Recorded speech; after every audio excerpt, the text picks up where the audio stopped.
objetivo de las jornadas del próximo día 23, Acciona Extremadura 2020, es acercar las oportunidades de financiación que la Unión Europea pone en marcha en este nuevo periodo que ha comenzado el año 2014 en materia de innovación, de emprendimiento, de cultura y de cooperación transfronteriza. Para ello hay una serie de programas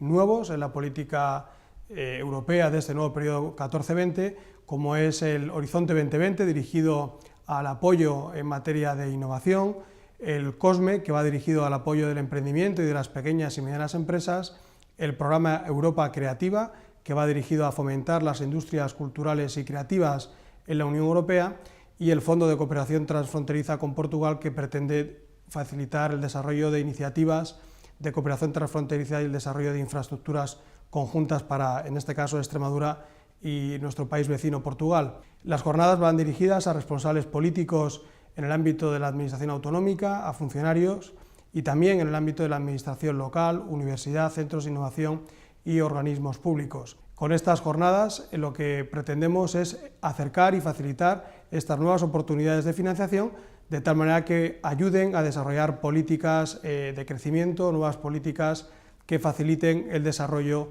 de iniciativas en la línea de la Estrategia Europa 2020.